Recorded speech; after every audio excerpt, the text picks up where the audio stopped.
Imaginons que tu construises ta maison sur une éponge gorgée d'eau, et que chaque année, quelqu'un retire un peu plus d'eau de cette éponge. Qu'est-ce qui arriverait à ta maison? Elle s'enfoncerait, doucement, centimètre par centimètre, jusqu'à ce que l'eau, autour, finisse par la recouvrir. Ce n'est pas une métaphore. C'est exactement ce qui est en train de se passer dans la ville la plus peuplée de la planète. 42 millions d'habitants en train de s'enfoncer. Et le gouvernement vient tout juste de fuir. Jakarta, capitale de l'Indonésie, mégapole d'Asie du Sud-Est, la ville la plus peuplée du monde selon l'ONU en 2025. 42 millions de personnes, plus que toute l'Argentine, plus que les Pays-Bas, la Belgique et le Portugal réunis. Et elle est en train de sombrer dans la mer, à un rythme pouvant atteindre 25 cm par an. Mais le plus troublant dans cette histoire, ce n'est pas que Jakarta s'enfonce. Ouais, le plus troublant, c'est pourquoi personne ne l'a empêché. Pourquoi on a construit ici alors qu'on savait déjà? Et ce que ça dit sur toutes les autres villes du monde. Si tu viens d'arriver sur la chaîne, abonne-toi maintenant et laisse un like si cette vidéo te fait réfléchir. Chaque semaine, on analyse des endroits du monde que les médias traditionnels expliquent mal. Ou pas du tout. Le bouton est juste en dessous. 1 seconde. Et on continue. Pour comprendre ce qui arrive à Jakarta, il faut comprendre où la ville a été construite. Jakarta se trouve sur la côte nord de Java, l'île la plus densément peuplée de la planète. Une bande côtière faite de sédiments, meubles, argile, sable, limon, le genre de sol que les ingénieurs qualifient d'instable. 13 fleuves traversent la ville du sud vers le nord avant de se jeter dans la mer de Java. 13 fleuves qui, depuis des siècles, provoquent des inondations, qui ont rasé des quartiers entiers, qui ont causé la mort de milliers de personnes. Et malgré ça, la ville est toujours là. 42 millions de personnes y ont construit leur vie. Pourquoi? Parce que la géographie qui rend un endroit dangereux est souvent la même qui le rend stratégique. Les Hollandais arrivent au XVIIe siècle et voient un port naturel protégé. Une position clé sur les routes commerciales du Pacifique. Un endroit idéal pour contrôler l'archipel le plus riche en épices du monde. Ils l'appellent Batavia.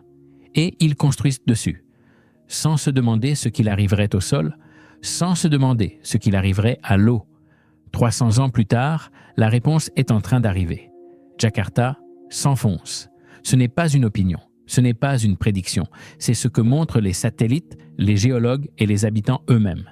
Le nord de la ville s'enfonce jusqu'à 25 cm par an. Dans certaines zones, la moyenne tourne autour de 15 cm. 40% de la ville se trouve déjà sous le niveau de la mer. D'ici 2050, ce chiffre pourrait atteindre 95%. 95% de Jakarta, sous l'eau, dans 25 ans. La cause principale, ce n'est pas le changement climatique, même si le changement climatique aggrave tout. La vraie cause, c'est l'eau souterraine. Jakarta ne dispose pas d'un réseau d'eau potable suffisant.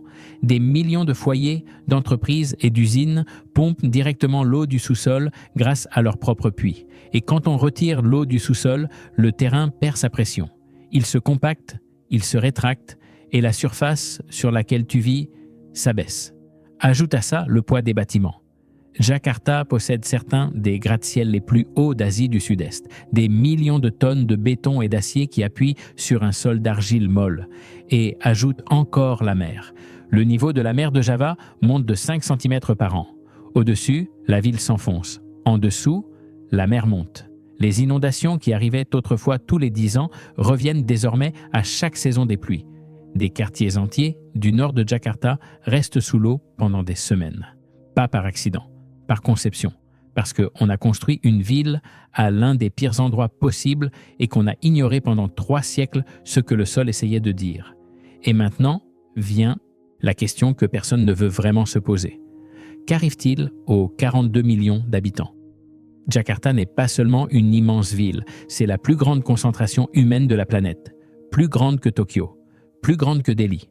La ville que l'ONU a désignée en 2025 comme la plus peuplée du monde, et elle est en train de disparaître sous l'eau. Les conséquences sont déjà visibles. Les quartiers les plus pauvres du nord de Jakarta sont les premiers à s'enfoncer. Les familles qui ont le moins de moyens sont celles qui vivent le plus près de la mer, celles qui ne peuvent pas se permettre de partir vers des zones plus élevées. Quand arrivent les inondations saisonnières, elles perdent tout. Leurs meubles, leurs papiers, leur commerce, et quand l'eau se retire, elles reviennent, parce qu'elles n'ont nulle part où aller. Pendant ce temps, dans les quartiers d'affaires du Sud, les gratte-ciels tiennent toujours debout, les entreprises continuent de tourner, les riches vivent toujours dans les étages supérieurs. La même ville, deux réalités totalement différentes, séparées par quelques mètres d'altitude. En 2019, le gouvernement indonésien prend une décision historique. Il annonce le transfert de la capitale, loin de Jakarta, loin de Java, vers une forêt vierge sur l'île de Bornéo. La nouvelle capitale s'appelle Nusantara. En juillet 2024, le président indonésien quitte son bureau à Jakarta pour aller travailler à Nusantara. Le gouvernement avait fui. Nusantara va coûter 34 milliards de dollars. Sa superficie est comparable à celle de Tokyo. Le projet doit être achevé en 2045. En théorie, cela devrait réduire la pression sur Jakarta. Moins d'habitants, moins de poids, moins de pompage d'eau. Mais il y a un problème. Personne ne veut partir. Le pouvoir économique reste à Jakarta. Les banques, les entreprises, les marchés financiers. Déplacer des ministères dans la jungle de Bornéo ne déplace pas les 42 millions de personnes qui vivent de l'économie de Jakarta. Le gouvernement est parti. La ville, elle, reste. Et le sol continue de s'enfoncer. Jakarta n'est pas un cas isolé. Mexico a été construite sur un ancien lac asséché. Et elle s'enfonce aussi. Bangkok a été construite sur un delta marécageux. Et elle s'enfonce aussi. Houston, Shanghai, Miami, Alexandrie, toutes les grandes villes côtières du monde partagent une version du même problème. Elles ont été construites là où c'était pratique, pas là où c'était sûr. Et pendant des décennies, la technologie et l'argent nous ont convaincus qu'on pouvait ignorer cette différence. Jakarta est le plus grand avertissement du XXIe siècle sur l'urbanisation. 42 millions de personnes piégées dans une ville que la planète est en train de reprendre. La question n'est pas de savoir si Jakarta va s'enfoncer. La question, c'est quand. Et ce qu'il adviendra de toute cette population quand ce moment arrivera. Parce qu'à ce jour, aucun gouvernement n'a encore répondu à cette question. Si cette vidéo t'a fait réfléchir, laisse un like maintenant. C'est le signal le plus important que tu peux envoyer à cette chaîne. Et si tu n'es toujours pas abonné, fais-le. La semaine prochaine, on parlera d'une autre ville qui vit exactement la même situation. Mais cette fois, elle est en Europe. Et la majorité des gens ignorent complètement le problème. Active la cloche pour ne pas manquer ça. Dis-moi en commentaire. Tu savais que Jakarta était la ville la plus peuplée du monde? Et selon toi, est-ce qu'on peut encore sauver une ville de cette taille une fois qu'elle a atteint ce point? Je lis tout. Vraiment. À la semaine prochaine.